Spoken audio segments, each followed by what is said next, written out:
kulan ciyaareed loogu magac daray Chawasa Cup ayaa kooxda Real Star gool kulaagayaal 5-4 uga soo badisay kooxda Ilays sidaana ku qaaday koobkii Chawasa Cup ee la dhex dhigay labadan kooxood garoonka xawaalada degmada 26 Juun ee magaalada Hargeysa. Intii ay ciyaartu socotay waxa si wada jira warbaahinta ula hadlay Suhayb Maxamed gudoomiyaha dhalinyarada degmada Ibrahim Koodbuur, Nuur Maxamuud Xaamud gudoomiye ku-xigeenka gobolka Maroodijeex ee xisbiga Wicid, Faarax Axmed Yuusuf xogaaya ciyaaraha xisbiga Wicid, Yuusuf Nuux Tadhase xogaaya ciyaaraha xisbiga Wadani iyo Macalin Cabsalaan Meedhane aniga kooxda waxool ee magaalada Hargeysa. Waxaana hadaladoodii kamid aad baan u hambaleynayaa inay labada kooxood wada ciyaaraya Real iyo Ilays aad baan wada hambaleynayaa kooxaha inay hada Ilaahay ba sugnaatay kasoo kumahdi Chawase oo suurtageliyay dhalinyarta in koobka dhex dhigo quruxda badan sida fiican ay u socoto aad baan ugu hambaleynayaa mahdi Chawase dhalinyarta xoog waa taagan yahay kolay dad badan oo ku garanin oo ku garanaa anagu inaad xoog dhalinyarta waa taagan tahay mahdi Allah ku barakeeyo fi aakhirada isaga xasanaadka Allah kugu darsaad dhalinyarta waa taagan tahay waxaan baliyeenayaa labada kooxood waxaan u hambaliyeenayaa cid kasta oo koobkan ka qayb qaadatay waxaan leeyahay in dhiirigelin loo sameeyo dhalinyaradu aad bay u muhiim u tahay inta kalena waa la heli doonaa sportska Soomaaliland marba marxalad buu soo maanta hadaynu heerkii saddexaad TV iyo koob ugu qabanayno waa Ilaahay mahadi inta kalena waa la gaari doonaa bulshadu baana wax qabadka inta leeg keensatay oo horumarka inta leeg marba marka dambeysana waxaad moodaa in la soo fahmayo qiimaha sportiska oo wax badan waxyaalo badan dhalinyarada uga dawaa inaga laftarkeenu ciyaarta aan daawanayna waxay noo tahay adduunyada lacag baa la bixiyaa ciyaaraha lacag baa lagu galaa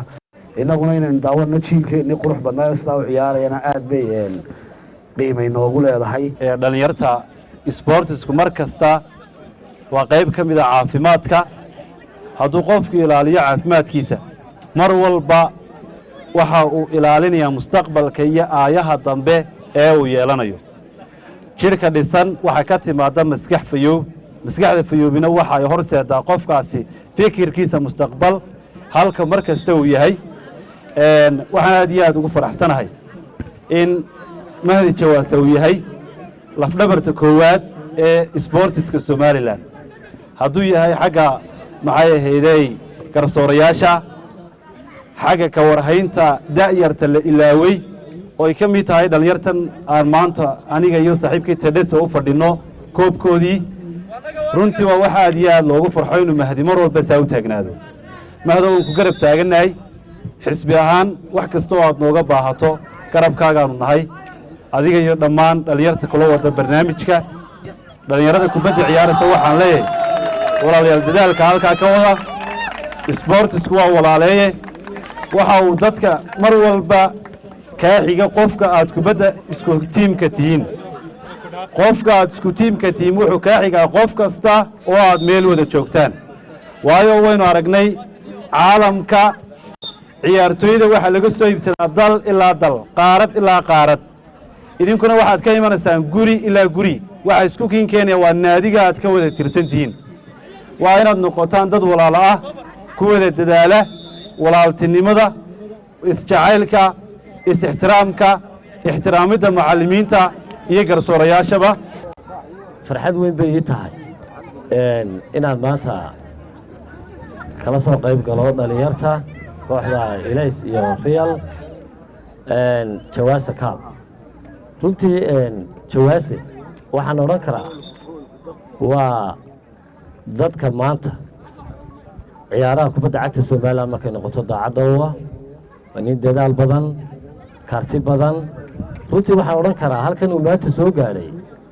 wuxuu ku soo gaaray dadaal aad u dheer dhowr iyo 10 sano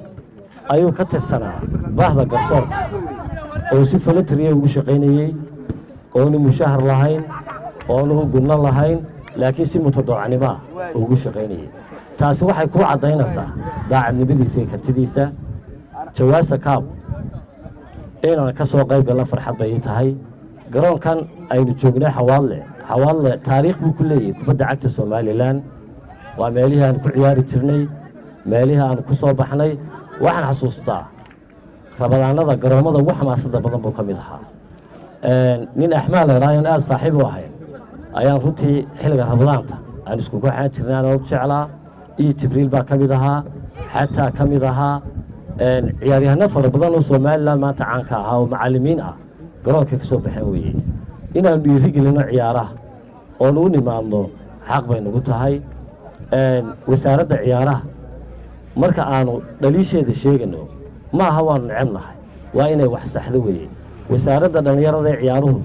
markay wax sax qabato waad saxsantiin baan leenahay markay wax khaldan qabtaanna ka daaya baan leenahay markay wax ilowdana waanu tilmaamanaa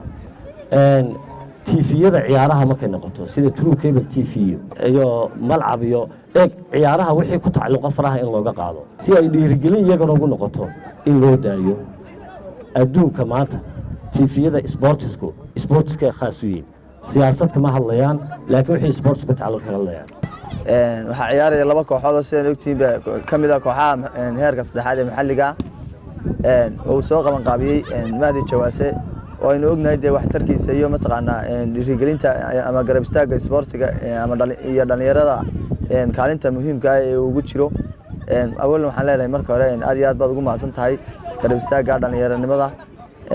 halkan waxaan aad iyo aad ugu salaamayaa labada xogeeye gudoomiyaha iyo ka soo qaybgalayaasha kale ugu dambeynna waxaan aad iyo aad ugu salaamayaa bahda saxaafadda oo iyaguna qayb muhiim ah ka qaatay isdhexgalka iyo mataqaana ka warhaynta sportiga aad iyo aad hadalka badin maayo waxaan leenahay halkan kooxaan ama maxalliga ama heerka saddexaad ama heerka labaad waa meelaha kolay midhaha sidii xogayu ka dhawaajiyay waa meesha kaliya haddana kolay anagu ka macalinimo aan ka hadlo waa meelaha laga xusho weeye xawaadle weliba waa garoomada ugu muhiimsan weeyaan marka muhiimaduna waxa weeyaan macnuhuna maaha in la ciyaare muhiimaddu waxa weeye in ay ka soo baxaan ay midho ka soo baxaan si Britole ay mataqaana qaranka iyo wadanka ay mataqaana ay u anfacaan Mahdina waxaan leenahay aad iyo aad baad ugu mahadsan tahay cid kastoo kala soo shaqaysana aad iyo aad baan uga mahad celinaynaa isku darka labadii qaybood ee kulankan ayaa wax koolalah aan la iska dhalin xilli ay ku soo ilaatay barbaro eber waxaana kulanka dhexdhexaadiyay ka ayaa Lambe waxaana sidaasi gool kulagayaal 5-4 ku badiyay kooxda Real Star si kastaba kooxda Real Star ayaa gool kulagayaal 5-4 uga soo badisay kooxda Ilays sidaana ku qaaday koobkii Chawasa Cup ee la dhexdhigay labadan kooxood garoonka Xawaadle degmada 26 June magaalada Hargeysa Nasir Ismaan wararka malcab magaalada Hargeysa